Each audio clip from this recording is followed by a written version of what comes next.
Appeal है कि आप सभी लोग 1-2 दिन और धैर्य रखिए 14 तारीख तक। जैसा कि शफीक साहब ने 14 तारीख तक का टाइम लिया है इस केस को वापस लेने के लिए। तो आई होप कि वो लोग बहुत अच्छे से काम कर रहे हैं। तो हम लोगों को 2-4 दिन और इंतज़ार करना चाहिए, क्योंकि आज तो 11 तारीख हो गया और अब 3 दिन ही बाकी रह गए हैं। लेकिन शफीक साहब से भी एक दरख्वास्त है कि जो भी काम वो लोग कर रहे हैं वो थोड़ा बहुत इन्फॉर्मेशन आपको देते रहना चाहिए था, व्हाट्सएप के माध्यम से या फिर जो भी ग्रुप है उनके माध्यम से। क्योंकि जो उम्मीदवार हैं वो बहुत परेशान हैं और उनके परेशानी का कारण भी ये है क्योंकि इलेक्शन नज़दीक है और सब लोग इस चीज़ को लेकर विचार है कि अगर हम लोगों का जो मामला है वो ख़त्म नहीं हुआ जल्द से जल्द, तो हो सकता है कि हम लोगों को अपनी नौकरी से हाथ धोना पड़े। इसीलिए सब लोग और ज़्यादा परेशान हैं।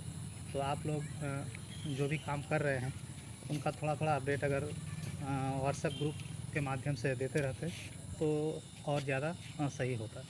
लेकिन चलिए कोई बात नहीं है। अगर आप लोग उम्मीद है कि आप लोग बहुत अच्छे से काम कर रहे हैं और काम को अंजाम तक पहुंचाएंगे ज़रूर। तो मेरा एक दरख्वास्त है सभी उम्मीदवारों से कि सैटरडे के रात एक मीटिंग रखी जाए। शफीक साहब को भी मैं शफीक साहब से भी कहना चाहता हूं और मैं शफीक साहब से और सभी उम्मीदवारों से कहना चाहता हूं कि सैटरडे को एक मीटिंग रखी जाए और उस मीटिंग में अब तक जो काम हुआ है उसमें काम कितना सफल हुआ और इस काम में क्या क्या हुआ।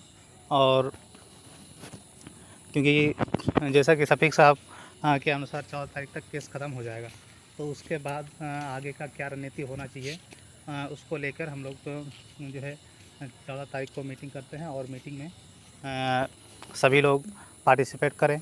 क्योंकि ज़ूम मीटिंग में 100 से ज़्यादा लोग अटैच नहीं हो पाते हैं, कनेक्ट नहीं हो पाते हैं, इसलिए थोड़ी दिक्कत होती है। लेकिन 14 तारीख को केस ख़त्म होने के बाद हम लोगों को आगे की रणनीति के लिए सोच विचार करके काम करना चाहिए ताकि जल्द से जल्द हम लोगों की बहाली हो सके। तो मैं आप सभी उम्मीदवार से फिर से एक बार दरख्वास्त करता हूँ कि आप लोग कुछ उल्टा सीधा बातें ना करें, क्योंकि 14 तारीख को जो मीटिंग होनी है उन मीटिंग में आई होप कि शफीक साहब सब कुछ क्लियर कर देंगे कि केस ख़त्म होने के बाद क्या रणनीति होनी चाहिए। और ये सब चीज़ें हम लोग आपस में मिलकर फिर चाहे मुख्यमंत्री से मिलना हो या फिर जिससे भी मिलना हो उसके लिए रणनीति तैयार की जाएगी। तो आई होप कि आप सभी लोग 2 दिन का इंतज़ार करेंगे। उसके बाद फिर मीटिंग के बाद फिर जो आगे का रास्ता होगा वो हम सभी लोग मिलजुल कर तय करेंगे।